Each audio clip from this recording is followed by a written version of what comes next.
Leon, welcome on. I appreciate you coming. Well, thank you for having me.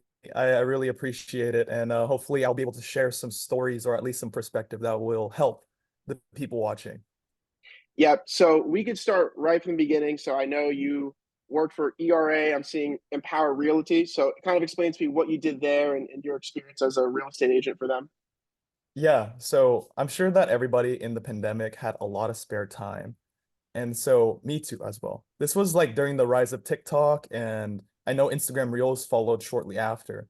But I kept seeing these like people making like a lot of money online, and I think everyone kind of wanted a bit of that.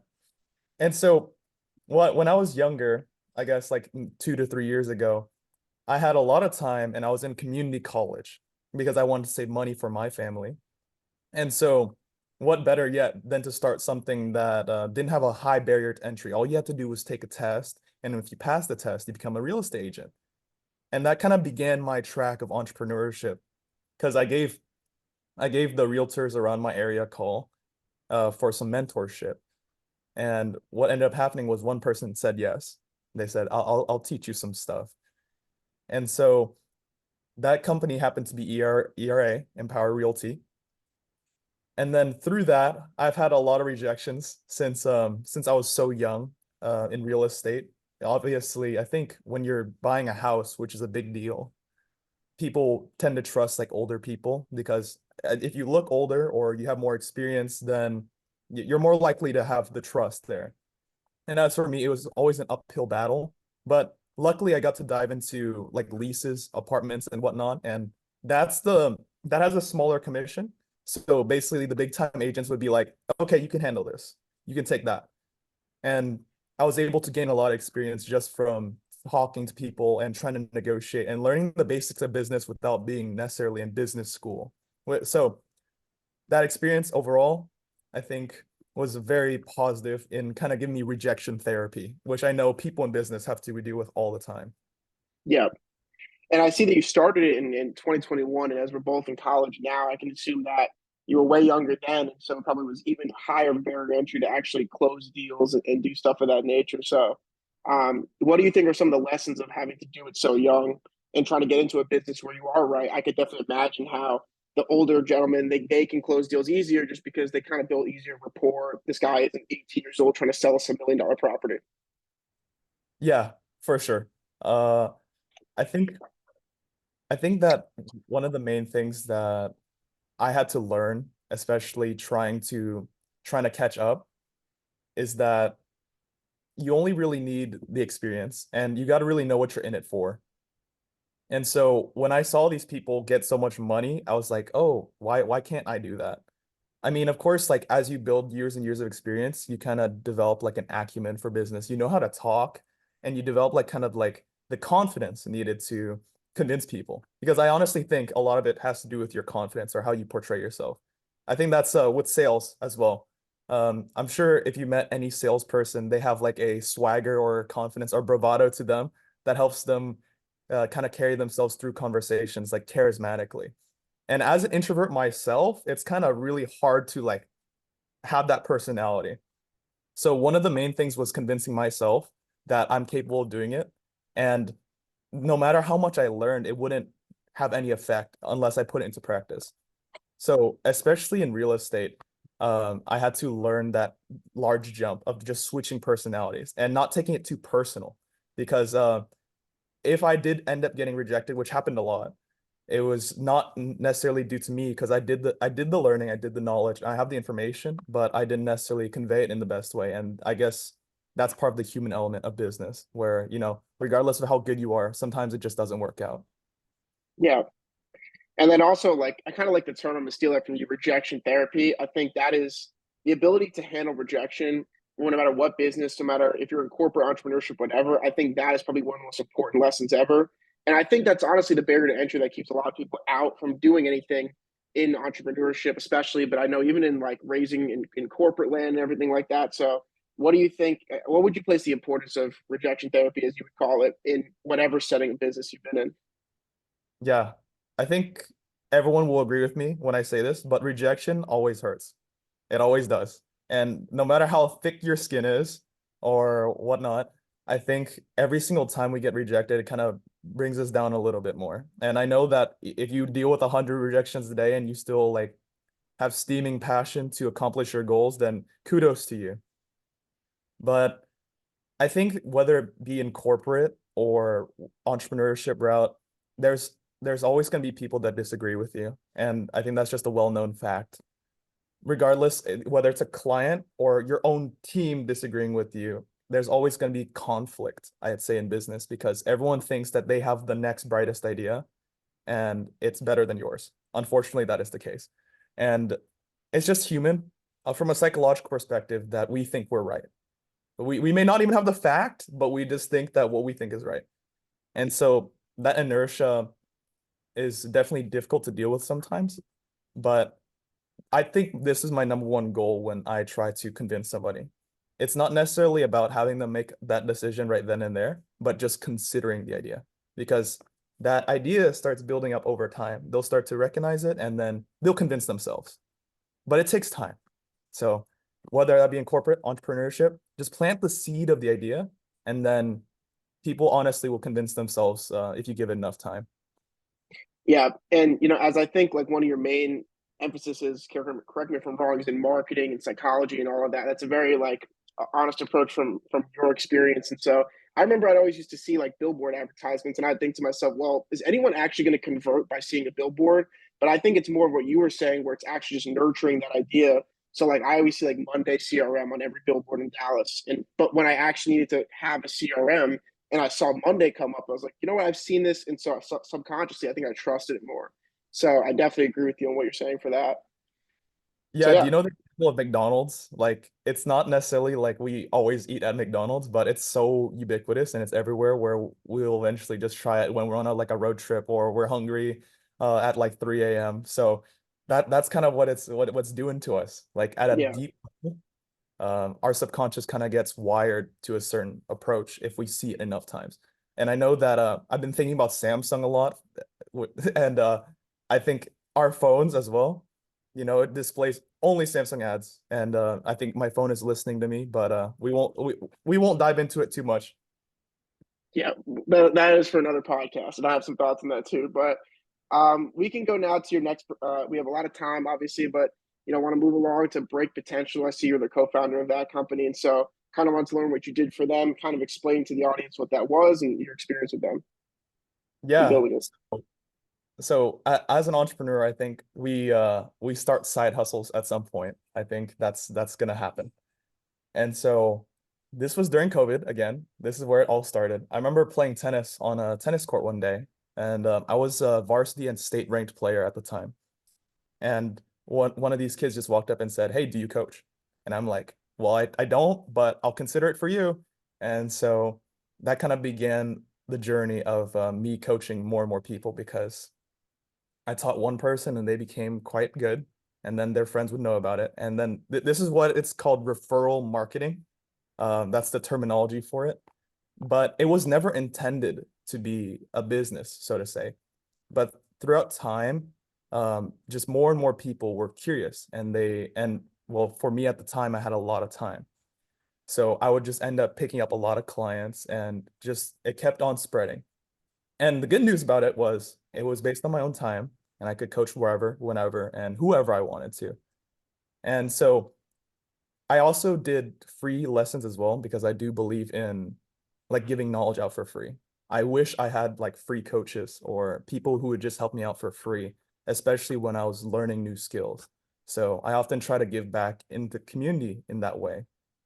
And so definitely I want to have something related to tennis later on when I'm graduated from school because I'd like to stay healthy and fit.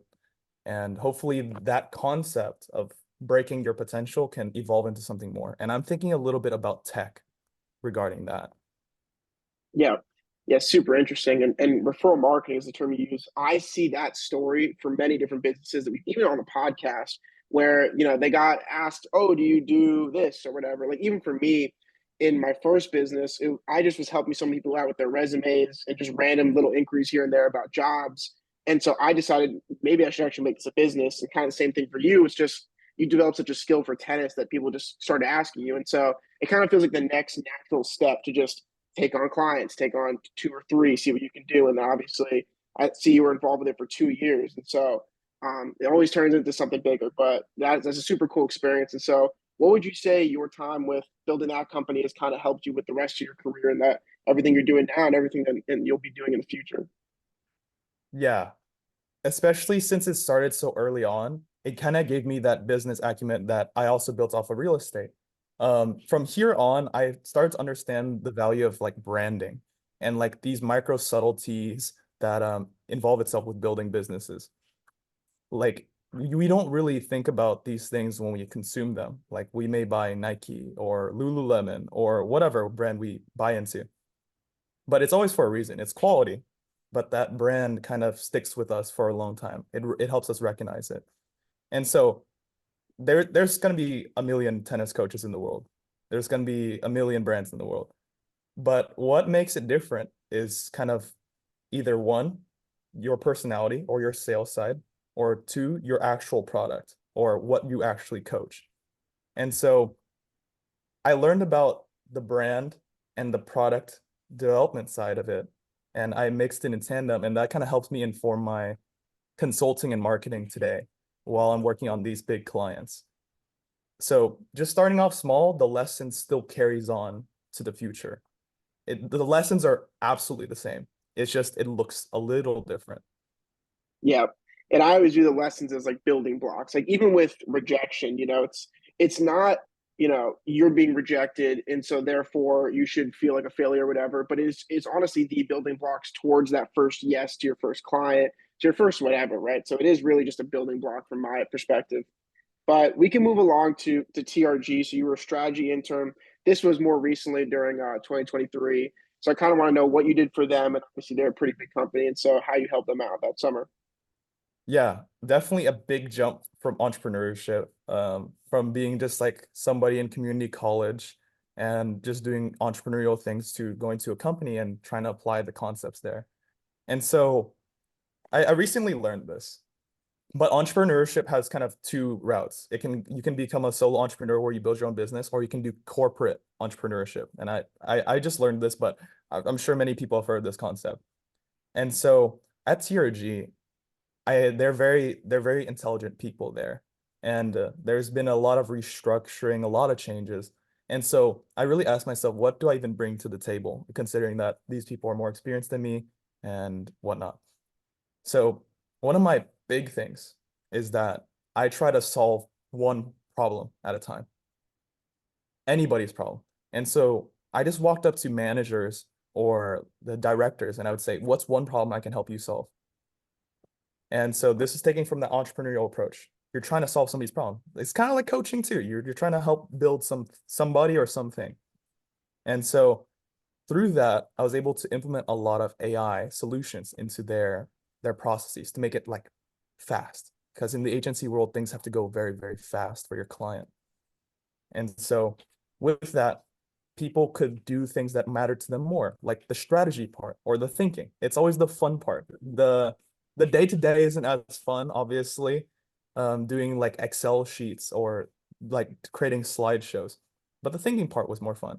So I wanted people to do that thinking part more, do what they're best at, whereas I try to solve as much of their simple day-to-days as much as possible and hopefully solve their problems and their workflows. Yeah, problem solving really is just at the root of like most of the success you're going to acquire, right? It's in the business in a sense is just deciding what problem you're going to solve and then seeing what you can charge for that, what the value is in relation to the money that you can extract. And I think you have definitely seen that with TRG. I bet you've seen that on the other businesses you've done. And so would you think that problem solving, like looking at what problem to solve, is an essential framework for trying to decide the value for your business, but also incorporate like how your value is related to the company? Yeah. Yeah, I'd say problem solving is at the top of like what value you actually provide to people. And so kind of narrowing in on what problem to solve. I know that I remember watching the past episode with Ethan and he talked about pains, trends, or changes, right? And so I'm going to dive a little bit different from that. The number one problem you're trying to solve is the one that they're telling you to solve. Because most of the time, people were already trying to work on solving their own problem. They just can't figure it out. Most of the time, people are already thinking of something.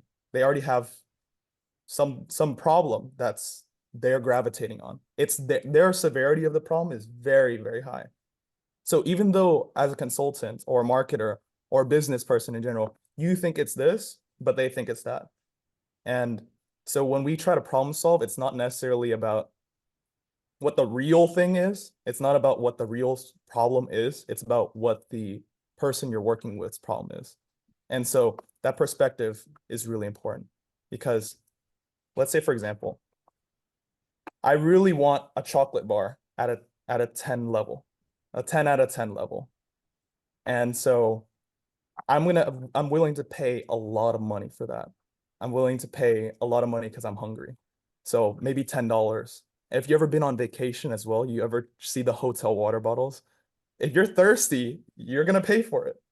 And Yeah. so that kind of loyalty and behavior really carries on to that problem solving. People almost build themselves or dig themselves into the hole of thinking this is the major problem. And so try to pinpoint what their perspective is, and you'll be able to be rewarded heavily from solving their problems. Yeah, it kind of reminds me of I don't know if you've ever heard of Daniel Priestley, but I listen to him all the time. And something that he was kind of talking about was people try to create, the next big business from like their laptop at home without talking to the clients at all. When most of the big businesses he's seen that blossom is when you go out there, you talk to the people who are the problem you're trying to solve, see what they want, their perspectives, and just learning from them and building it around what they want rather than just trying to problem solve from your own head. So really being like client facing and everything like that. And even as you were saying, when you're going up to your managers and directors, you could have just sat there, tried to solve a problem that you thought they needed from you, or you went up to them and literally said, "What do you want? Like, what are the problems I could solve?" I think being direct, being facing with the person you're trying to solve the problem for is super important. So I'm sure that definitely fueled your success and your ability to perform at TRG and then also with the other companies. Yeah. So yeah, so we could talk about TopGolf. I know you're a marketing consultant.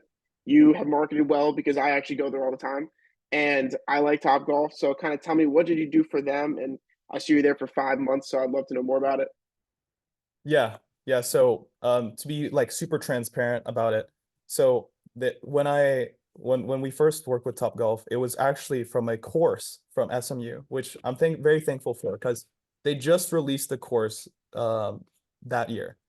And so I was able to work on an audit project to amplify their customer engagement experience. That's what the course is actually called. And love the professor. But anyways, throughout the project, they just give you a problem. People visit around one time a year, 1.4 times to be exact. And so we were given a situation where, hey, could you solve this problem for us? It's like a case study. I don't know if you've done any or if the people watching have done any, but that's what the situation is called. It's like a moment in time where you solve a problem for them. And so I thought about the cheapest way to accomplish that in the most mass. Think about technology, right? Or economies of scale, this concept where if you have one thing, it costs $1 million to make, you can distribute it across $1 million people, and it costs $1. So I see technology as being kind of that solution. And the next thing, utilizing psychology, is having people connect together better. People are willing to pay a lot of money for friends. You can see this worldwide with influencers. You can see this with events. You can see this even at the university level with fraternities or sororities. You get a network and you get friends, and people love that. And so this is a very simple solution I devised, but it's to implement friends list. And also I developed an app in order for them to see what features that they could actually implement. There was so much ideas flowing around in Topgolf, but there's no unification. And so I thought an app would be the cheapest way to create that. And so if you do end up looking at my LinkedIn and clicking on the link, you can just tab through the whole app and see which features there were. And what ended up happening was in the final presentation, the executives and the top marketing people, they were very impressed by kind of the presentation style. I'm sure they've been thinking about my ideas for a long time, but a way to make it impactful and leave that idea behind with them was what my goal was. My my work in general is not around the focus of can I make this change? My work is to impact them as strong as possible. And if they like a certain idea, they'll sell it themselves. And as a consultant, you don't work with people in a long scale to really see all the changes through. You can only work on the idea and provide the data behind that idea. Yeah, that's super cool. And also, seeing on your LinkedIn, I see that it was kind of inspired by acquisition.com or like Alex Hermosi's strategy. So I actually watch him all the time. I watch people like him all the time. Do you happen to watch people like either on YouTube or through podcast or whatever to kind of get some inspiration either in entrepreneurship or in corporate success? Yeah. So entrepreneurial figures is like a hit or miss kind of topic. They can be really authentic or they can just be like gurus that sell courses. I personally like Alex Hormozy because he gives like a lot of his content out for free. And he essentially teaches what I've learned in business school in his books. I remember listening to his books and it's basically the same thing, just worded a little differently. So that's one of the main source of inspiration for my strategies because I think a lot of corporate companies have lost an entrepreneurship sense. But other figures could include like the ones you see online that are very popular. I don't necessarily have their names because I I I think we have such an influx of content that it's more about the idea than the person.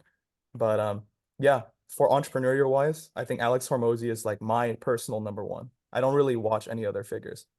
Yeah, and I only ask because I recommend to a lot of people if they're trying to get involved with either, with their job search, with trying to build a business, with whatever. I think all these resources are really made available on YouTube, on other sources like that. And so I was kind of wondering if you had, any recommendations for not for particular people, but just what role has watching content, listening, consuming content through podcasts, whatever has played on your success? Because personally, for mine, I definitely think that listening from people who've made hundreds of millions of dollars has helped me. Even listening to people who are experts in finance has helped me in my financial internship route when I had two internships there. So I was just wondering if that had any effect on you. Yeah, I would say I would say in specific, we it's important to find like role models that you wanna search for. And one of the main nuances is if we have too many role models, it's hard to like keep keep one personality, so to say. It's hard to keep one like stream of thinking. I don't know if you felt this before, but I think it's very easy to have so much information that it kind of like paralyzes you, or analysis paralysis, or information overload. All of those are the terms for it. And so I can tell you my personal role model for like business wise, not necessarily entrepreneurship wise, is I don't know if you've heard of Simon Sinek, but yeah, I have, yeah. he's one of the most popular TEDx speakers ever. And he gives a very human approach to business. And so he kind of models off what I try to do because I think all the details and all the information we'll learn ourselves. But we have to remember our purpose across all of it, or what you're holding the flag for.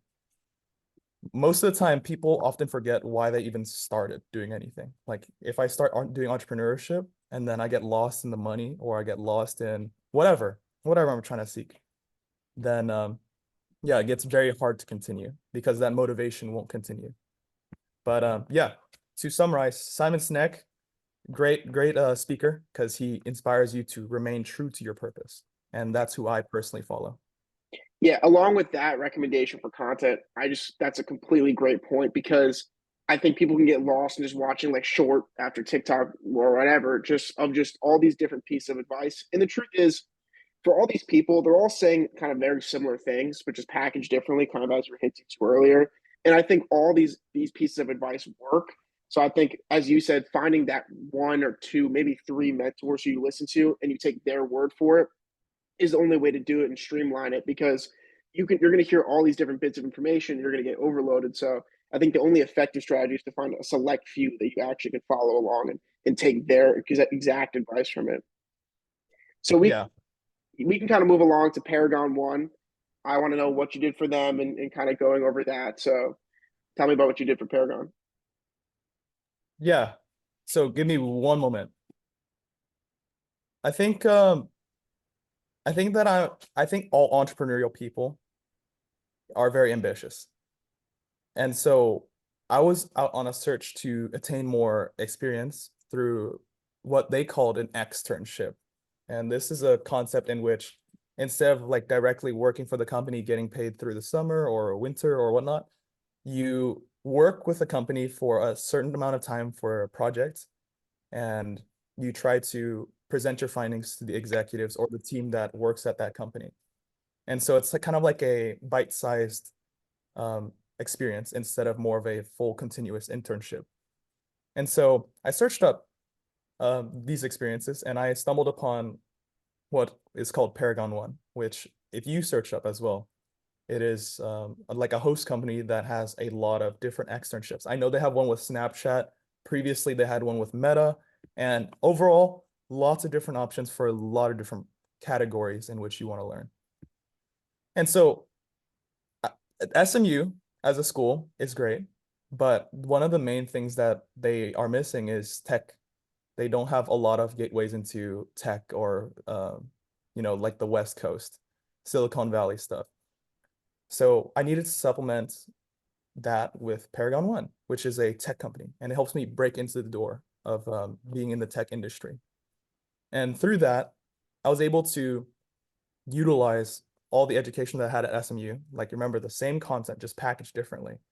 And so I presented my findings of personas and presented that to the executive of one of the executives, the CTO of Paragon One, named Justin Chang. And they loved the presentation so much that they offered me Beats by Dre, which is the next externship I got. And I'm currently working on it right now. Yeah, that's super cool. And I also two things to say. One, when I first got to SMU, I had never heard of an extern before, so that was a new concept that was made aware to me, which is a super interesting way to kind of get your foot in the door, as you were saying.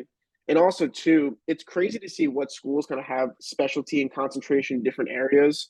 I didn't expect going into SMU that it was going to be heavy in banking, a lot of investment bankers, a lot of consulting. I didn't know that it was also going to be, I wouldn't say lacking, but I wouldn't say as high of a concentration of people getting into tech and software. So it's cool to kind of see the concentration of these schools and kind of what types of people they really people out of there. So would you say that after college you're trying to get into more of the tech industry and do marketing and consulting in that way? Yeah, I think I think I've always been in love with technology. I think it has, or in sci-fi in general, if you ever watch like Blade Runner or those kinds of shows. Just watched Dune 2 the other day. Not to interrupt Yeah, you, but Dune is great. I haven't seen the second one yet, but I'm great. looking forward to seeing it. If you tell me it's great, then I'll go watch it for sure. But I was always in love with tech, and I always wondered how I could kind of implement that in what I do. And so one of the big things I realized is a lot of companies, they don't have they have technology, but it's not integrated into their marketing. There's a big gap there. Like, I don't know that people say we work in cross-functional teams, especially in the corporate world. It'll be what it might be like finance with accounting with product development, stuff like that. And so definitely after college, I want to stay near this area. So that kind of restricts my options a little bit. There's not many tech companies, especially in Dallas, maybe in Austin, but not in Dallas. So I understand that I'm restricted, but definitely breaking into that industry is one of my main goals because it shows that it's possible. And no matter where you come from or what walk of life you come from, you can get to where you want to be. And if I can combine that with entrepreneurship, then that's ultimately the best. But we'll see. One of my professors told me that no matter what you end up doing, I'm sure you'll be successful. And as an entrepreneur, I think you have to keep that mindset that you'll be successful no matter what and no matter what you do. You may fail like having a certain business, like a clothing business, but you can pivot that experience towards something else. And I find that really important to keep that mindset and be flexible. And you'll be successful no matter what. I I love that mindset, and I think that's no matter how you package that. I know there's a billion quotes kind of similar along those lines. I think having that mindset that you're going to win is one of the most important things. So, I mean, yeah, that's super cool. And for Beats by Dre, I mean, that's a huge company. And so, would you say that it's more you want to be involved in a tech company like a big Meta or Amazon or whatever, or would you love Amazon? I guess Amazon's e-commerce, but you know what I'm saying. Would you rather be in a tech company and doing technology, doing marketing, or would you rather be, and you want to be in marketing, correct me if I'm wrong, you want to be in marketing and psychology and that sort of realm, right? So would you rather do that for a big tech company, or would you be fine doing that for a non-tech company like Nike, for example, like a clothing company that needs tech departments, or is it specific to the company? Yeah. Yeah, no, I think everyone has their dream company, of Mhm. course. I know a lot of people love the idea of working for Google, for example, and I did too for a long time. And so for me personally, I don't think the company itself matters so much. Remember when I'll bring back to what we talked earlier. It's about your overarching purpose. And it just so happens that I'm in marketing and I utilize technology. But what I'm in the game for is just helping people solve a problem. And it just happens that most people's problems involve marketing or technology. Because I know you can learn enough finance to probably do it yourself. You can learn enough coding to write code. But one of the main like soft skills is that if you get marketing or you get the business of people, then you just get it. But there's no way to learn that. There's just you just have to put yourself out there and learn it the hard way. There's no amount of textbooks that can teach you how people work. And I'm still trying to figure it out. So to answer your question very concisely, the company doesn't matter because my purpose is what overarchingly matters the most. Yeah, that's a good answer. And so for Yup Marketing, it's kind of the company you've been building for now 10 months. So kind of explain to me what that is and what the company does. Yeah, it all started when I was actually in Alabama. I know, very random. I was doing one of my city challenges where I bring $100 and go visit random cities in order to try to survive. With that being said, either I have to sell my clothes, I have to work a part-time job, or I have to crash in somebody's dorm or apartment or whatever. So it's very risky, and that's what I used to do. But I stumbled across, Sorry to interrupt. How many cities have you done this in? This I've never heard this uh, story. so I've done New York, Atlanta, Alabama, and then I transferred to SMU. So I try not to do that because it's kind of risky, and you actually have a lot of safety risk, if you know what I'm saying and Yeah. insinuating. But yeah, because you're practically homeless. You're just trying to make it. So yeah, it was definitely challenging, but I walked into it with a strategy where I know that I had no friends in these areas, but what I would do is go to college campuses right away and hopefully make friends there. Because same age, people, right? If we were the same age, it's most likely better than meeting somebody out on the street. Probably. And it worked out so far.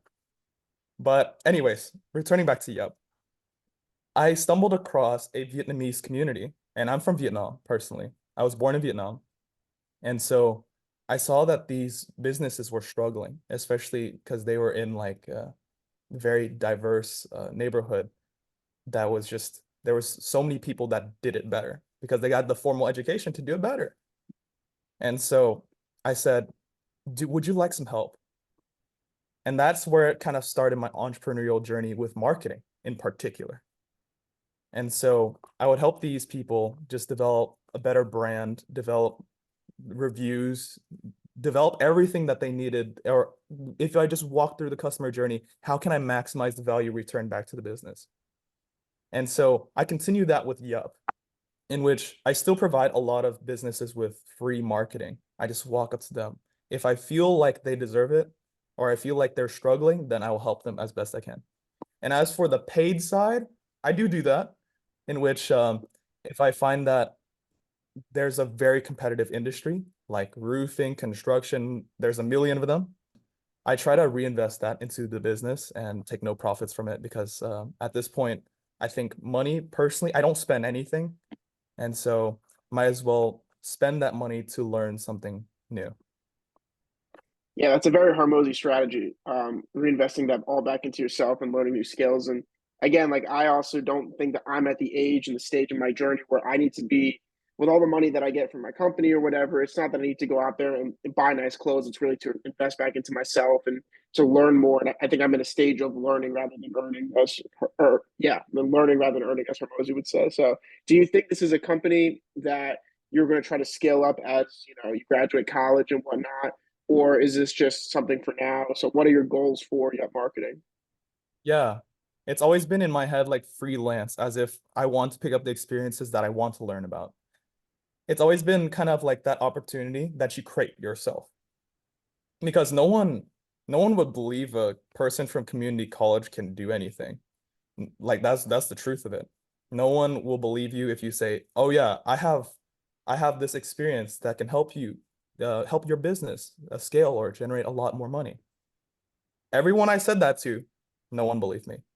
And so after developing Yup, then I had a foot in the door to at least like convince people that, hey, I have these experiences and this is the proof. So whether you want me to work with you and maybe see if it's possible, then great. If you don't, then that's also fine. But in many cases, when the person doesn't want to like pay because they don't believe in what I do, I just do it for free anyways. The money will come once you give the value out, is my personal belief.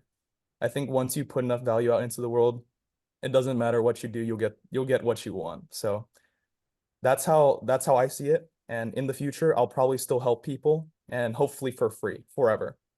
That's my eventual goal. But have to have enough money to survive, of course.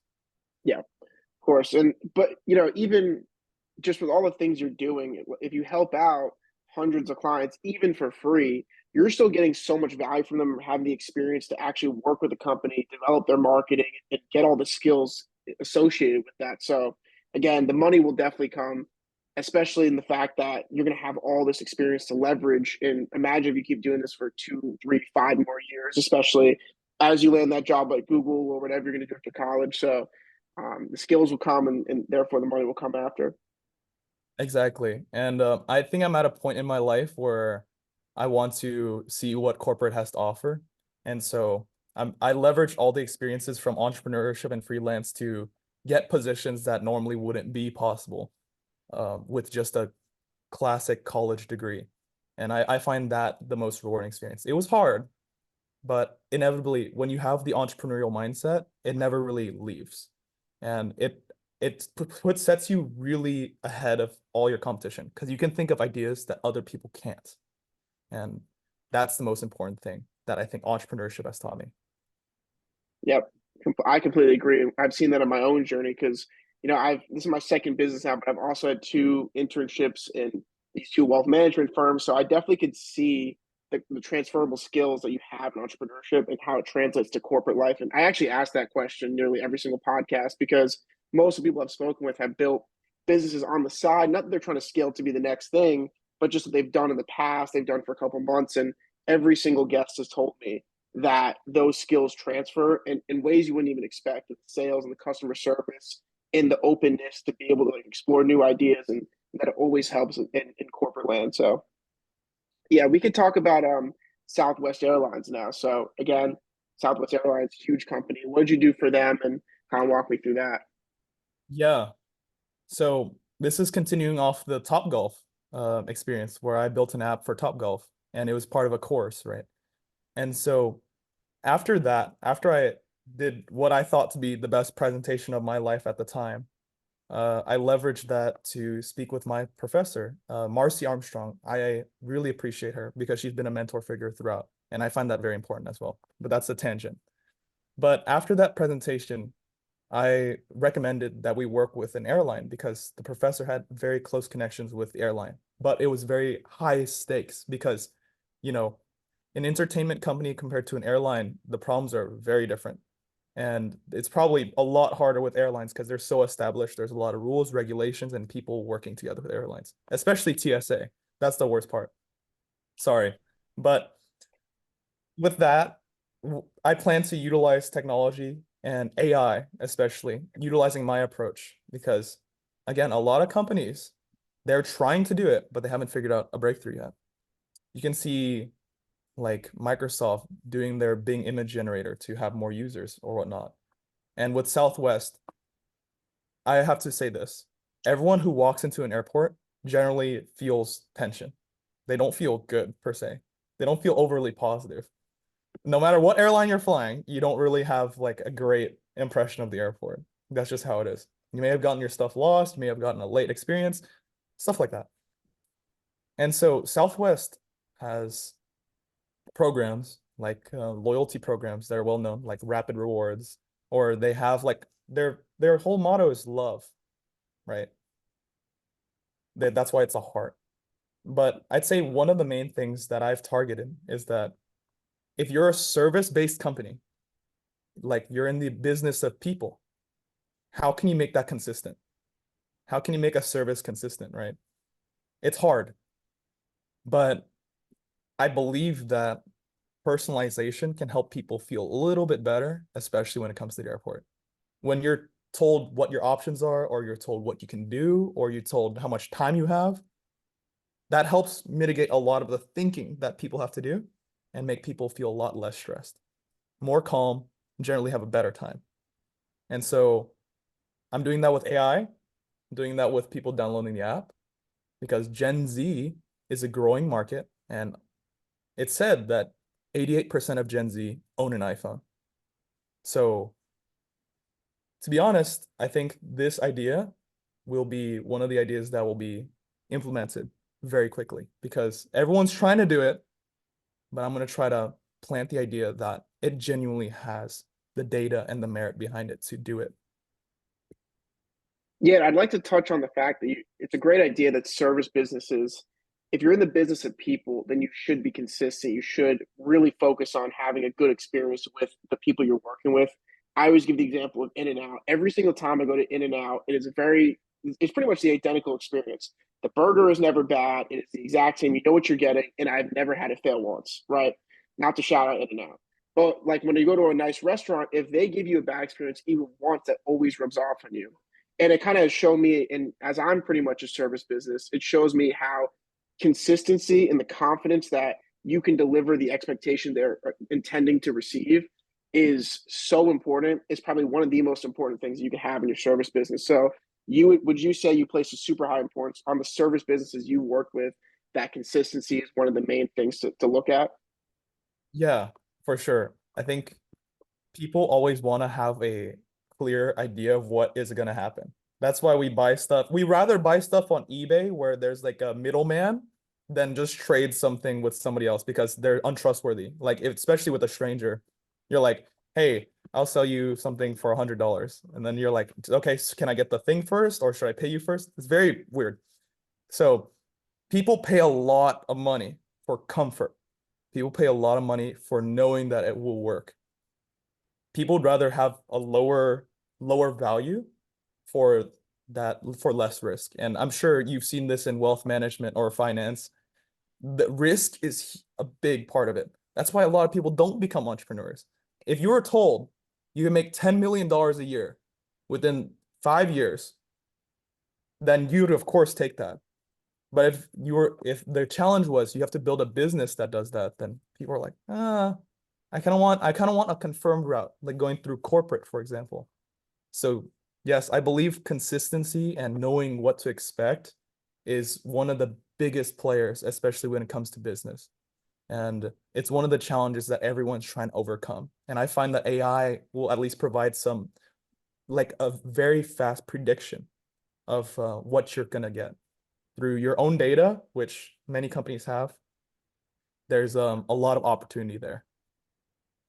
Yeah, and I'm also super interested because you work with some big companies, you built your own companies, and so as my company really is trying to help college students land jobs and internships and getting real good ins at these big companies, I kind of wanted to know your experience with landing jobs and internships and your advice for the current job market, which is getting harder and harder by the day. Yeah, a lot of people have started to realize that the job market is very hard And so not doing internships anymore is no longer like a feasible option if you want to go corporate. You're gonna have to have a quite a level of experience to go into the job that you want. Um, whether that be Google or Samsung or Apple or Meta or JP Morgan, Morgan Stanley. You need experience to get experience. Unfortunately, that's how it is now. And so my number one advice is do whatever it takes to get your foot in the door. And for me, that took form in entrepreneurship to just get started, to get business, to do business. And that led to the first internship. And then the first internship led to more internships. It took a time, but the earlier you think about it, the better off you're going to be because you're going to be thinking about these opportunities and ways to create experiences. And at the end of the day, that's important. But I've also learned that having connections probably is more important than having experience. Why do I say that? Is because I recently had the opportunity to get flown out to New York, all expenses paid. Thank you, Samsung, for their Samsung marketing case competition, where I was a finalist. Um, there were 3 of them nationwide. And it was a really good experience where I gave the best presentation of my life. And I asked them for the footage, so maybe I can share it someday. But I was able to leverage that and speak to a lot of executives in the room. And that in turn put me basically at the number 1 position for internships. So personally, I recommend doing those experiences and having a genuine conversation, showing who you are versus trying to go through the application process and interviews like completely cold. Because if somebody doesn't know what you are, they can't really understand that in 30 minutes of an interview. It's like going on a date. You can't really know 100% of a person from one date. And people in interviews try to do that. They try to understand you in 30 minutes. I mean, come on. Of course, there's portfolios and whatnot, but having those connections that advocate for you as a champion, way more important than having experience. And in fact, I think it's the number 1 way to get the experience you want or the company you want, finding people who genuinely care for who you are. There are so many things to touch on what you just said. I have so many questions, but and I agree with everything you said. For the Samsung presentation, how many people you were speaking in front of? That's a super cool experience I haven't heard of. Yeah, a room of around 50 people or so, and all from big tech companies. And it was nerve-wracking before I walked up on stage, but I thought to myself, why am I even standing there? And my main thing was not to win. My main thing was to have people genuinely consider what I'm saying. And I got to talk with the CEO of Chael afterwards, and he said, yes, you accomplished your mission of having people consider it, because that's what everyone in the room was thinking.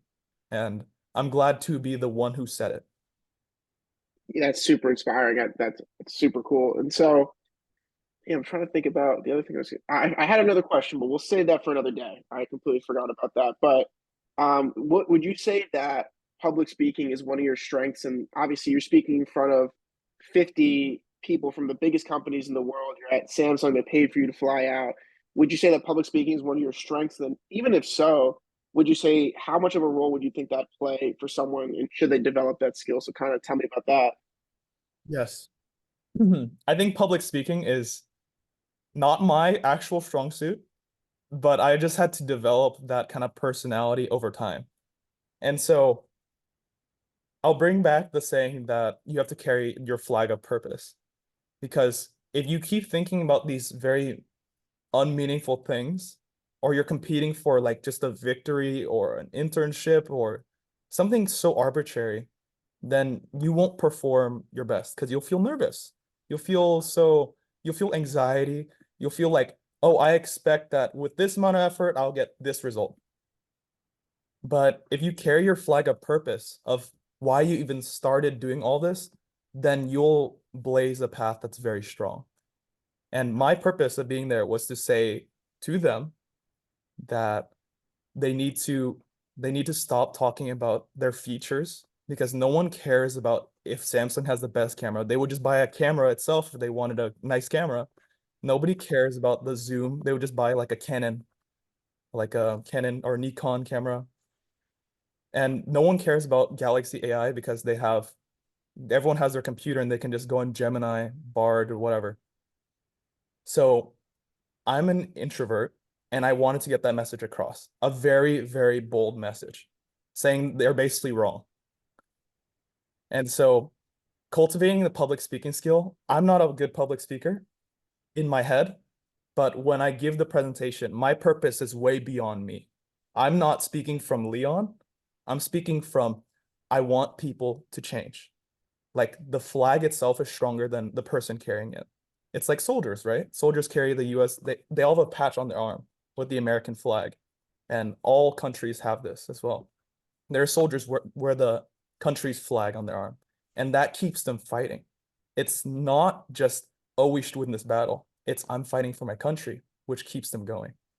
And so when it comes to public speaking, when you think of it less like yourself and more in the perspective of what you want to accomplish or what purpose you even have in starting all of this, then you'll convince a lot of people of what you're thinking, I'm sure.